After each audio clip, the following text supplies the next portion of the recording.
Hi everyone, welcome to my channel और welcome back to my channel. First of all मैं इस opportunity को लेना चाहूँगी और थैंक यू बोलना चाहूँगी मेरे सारे स्टूडेंट्स को जिन्होंने मुझे इतना सारा प्यार दिया, इतने अच्छे कमेंट्स किए। Thank you very much.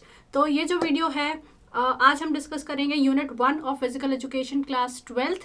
जो भी सिलेबस है, जो भी चेंज हुआ है, जो भी टॉपिक्स इंक्लूड हुए हैं, नए आए हैं और पुराने जो हट गए उसमें मैंने अलग से वीडियो बनाई है। अगर आपको वो देखना है तो मैं उसको पिन कर दूंगी, आप वो देख सकते हो। आज हमारी यूनिट 1 जो है फिजिकल एजुकेशन की, उसका नाम है मैनेजमेंट ऑफ स्पोर्ट्स इवेंट। यानी जब स्पोर्ट इवेंट होता है, चाहे वो क्रिकेट हो, फुटबॉल हो, बास्केटबॉल हो, हम क्या करते हैं, हम जाके देखते हैं। लेकिन उस मैच के पीछे, उस टूर्नामेंट के पीछे बहुत सारी चीज़ें होती है। कोई कमेटी है जो ये देखती है कि स्पोर्ट इवेंट यानी फॉर एग्जांपल अगर कोई क्रिकेट मैच हो रहा है तो पहले वो जाके मीडिया में बता दें। हम टीवी में एड्स देखते हैं, मैगजीन में देखते हैं, न्यूज़पेपर में देखते हैं, सड़क के चौराहे पे जो बोर्ड्स होते हैं वहाँ पे लिखा आ जाता है कि सो एंड सो टूर्नामेंट होने वाली है। तो प्रेस एंड मीडिया की जो कमेटी होती है वो देखती है कि लोगों को पहले से ही बता दिया जाए कि मैच होने वाला है। फिर एक कमेटी होती है फाइनेंस कमेटी, जो ये देखती है कि उस टूर्नामेंट को या उस इवेंट को खिलाने के लिए जो पैसा चाहिए वो कैसे लाया जाए, स्पॉन्सर्स कैसे लाया जाए। फिर एक कमेटी होती है जो ये देखती है कि जब मैच होंगे या कोई भी इवेंट होगा तो प्लेयर्स को लाया जाएगा। ट्रांसपोर्टेशन कमेटी होती है, कैसे रुकवाया जाएगा, अकोमोडेशन कमेटी होती है। तो बहुत सारी कमेटी हैं जो एक स्पोर्ट इवेंट के पीछे काम करती हैं, तो उनको हम देखने वाले हैं। तो ये जो इवेंट होते हैं उनमें जो कमिटीज़ हैं जो इस इवेंट को करवाती हैं, उनके बहुत सारे काम होते हैं, प्री, ड्यूरिंग एंड पोस्ट। यानी जब भी वो इवेंट हो रहा है उसके पहले उन कमेटी का काम क्या है, दैट इज़ प्री। ड्यूरिंग का मतलब है कि जब वो इवेंट हो रहा है उसके दौरान हमारी कमेटीज़ का क्या काम रहेगा। एंड पोस्ट का मतलब है कि सारा इवेंट ख़त्म हो जाने के बाद हमारी कमेटीज़ का क्या काम रहेगा। तो that is management of sports event. तो हमारे टॉपिक्स क्या हैं? Functions of sports event management, various committees and its responsibilities, fixture and its procedure, knockout, bye and seeding, league जिसमें है स्टेयरकेस एंड साइकिलिंग। तो इस वीडियो में हम डिस्कस करेंगे what are the functions of sports event management and what are the committees and its responsibilities. So first is function of sports event management. अगर आप business studies के student हैं तो आपको पता ही होगा कि मैनेजमेंट की एक प्रोसेस होती है। नहीं भी पता है तो हम डिस्कस करेंगे। बेसिकली जब भी कोई इवेंट करना होता है तो उसकी एक प्रोसेस होती है, planning, organising, staffing, directing and controlling. For example अगर आपको अपने स्कूल में कोई फंक्शन करना है तो पहले आप प्लानिंग करोगे, फिर ऑर्गेनाइज करोगे कि ये करना है, फिर ये करना है, फिर ये करना है, स्टाफिंग करोगे कि कौन से राइट लोग हैं जिनको हम रिस्पॉन्सिबिलिटीज़ देंगे। डायरेक्टिंग का मतलब है लोगों को बताना कि उनको क्या काम करना है। एंड कंट्रोलिंग का मतलब है कि जो भी हमने गोल सेट करा है हम उससे डेविएट ना हो, हम उस गोल पर ही चले, राइट। कोई भी जब हम फंक्शन करते हैं तो उसकी एक प्रोसेस होती है।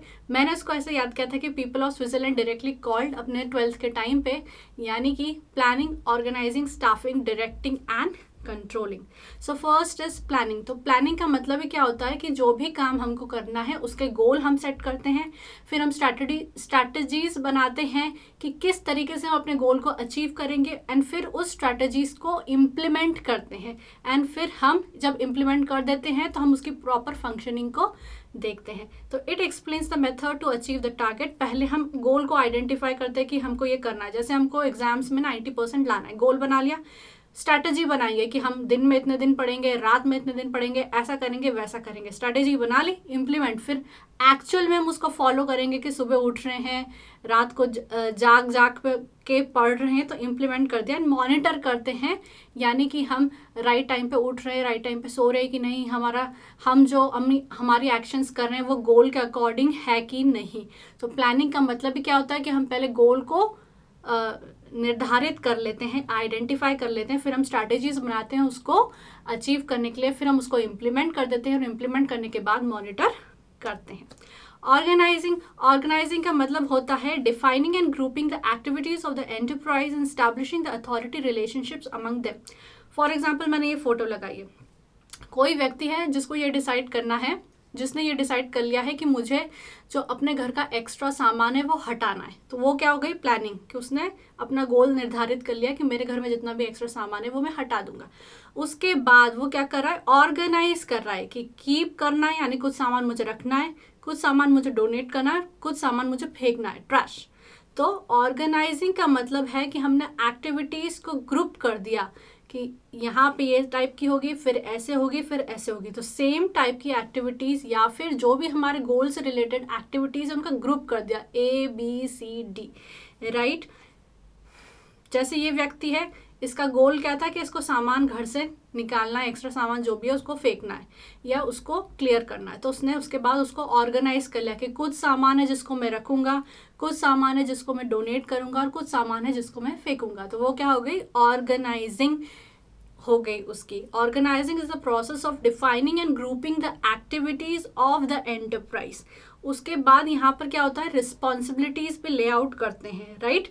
जैसे हर कमिटी जो हमने बना दी उसमें हम फिर अथॉरिटी भी डालेंगे कि ये अथॉरिटी रहेगी, आपका सुपरवाइजर ये रहेगा और आपको इनको सुपरविजन करना है। तो ऑर्गेनाइजिंग का मतलब है एक्टिविटीज़ को हमने ग्रुप कर दिया और हर एक्टिविटी में हमने अथॉरिटी भी निर्धारित कर दी।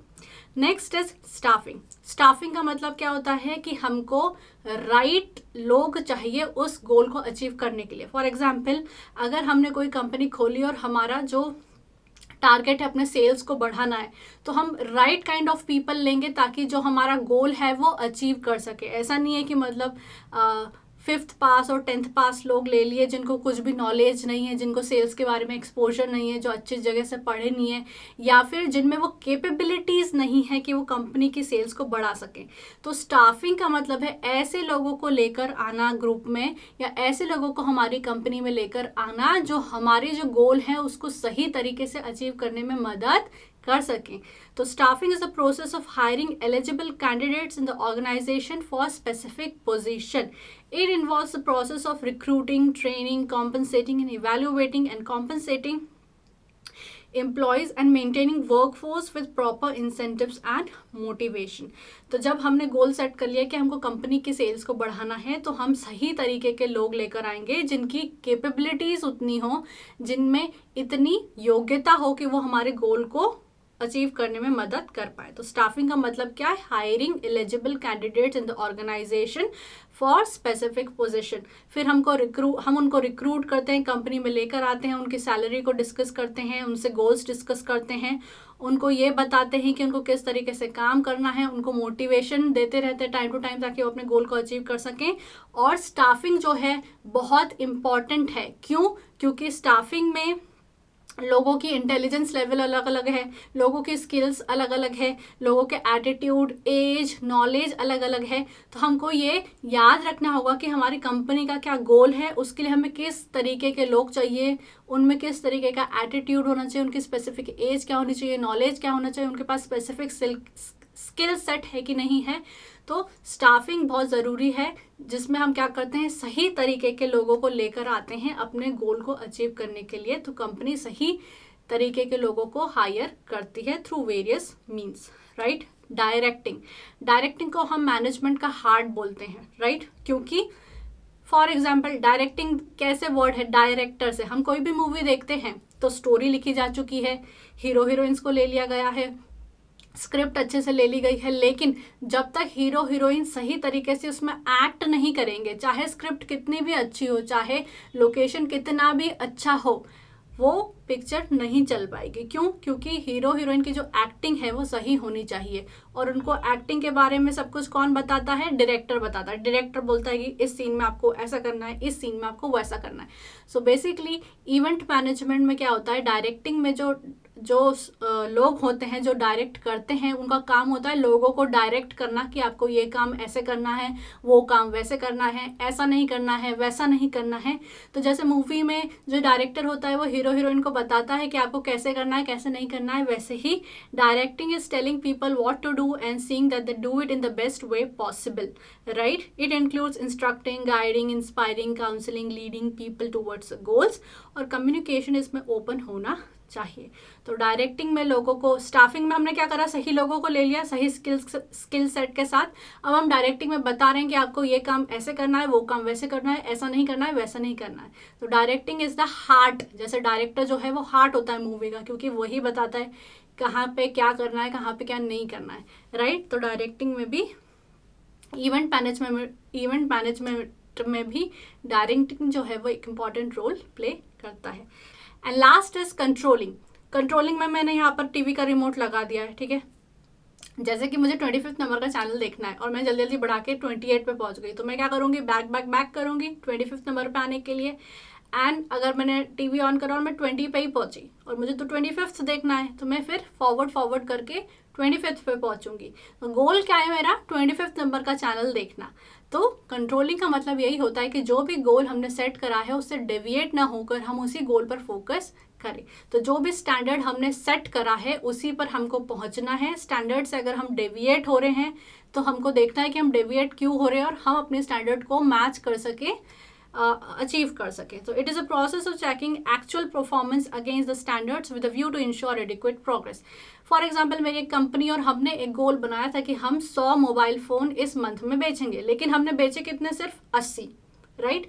तो अब कंट्रोलिंग जो हमारा एस्पेक्ट है वो ये देखेगा कि हमने 100 का टारगेट रखा था लेकिन हमने 80 मोबाइल फ़ोन ही बेचे, तो क्यों बेचे, ऐसी क्या कमियां रह गई कि हम अपने गोल को मीट नहीं कर पाए, राइट। तो वो क्या करते हैं, कौन देखता है, कंट्रोलिंग।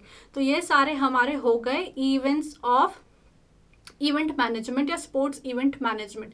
यानी जब भी हम किसी इवेंट को करते हैं, वो स्पोर्ट्स से रिलेटेड हो ना हो, किसी भी चीज़ से रिलेटेड हो, तो हम क्या करते हैं, प्लानिंग, सबसे पहले प्लान करते हैं, फिर ऑर्गेनाइज करते हैं, फिर स्टाफ करते हैं, फिर डायरेक्ट करते हैं, फिर कंट्रोल करते हैं। यानी पहले गोल को सेट करते हैं, फिर ऑर्गेनाइज करते हैं कि ये करेंगे, ये करेंगे, ये करेंगे, स्टाफिंग करेंगे, सही स्किल सेट के लोगों को लाएंगे, डायरेक्टिंग उनको बताएंगे कि उनको क्या करना है, कैसे करना है। कंट्रोलिंग यानी अगर हम अपनी एक्चुअल परफॉर्मेंस को मीट नहीं कर पा रहे तो हमको डेविएशंस को देखना है और एक्चुअल परफॉर्मेंस को मीट करना है।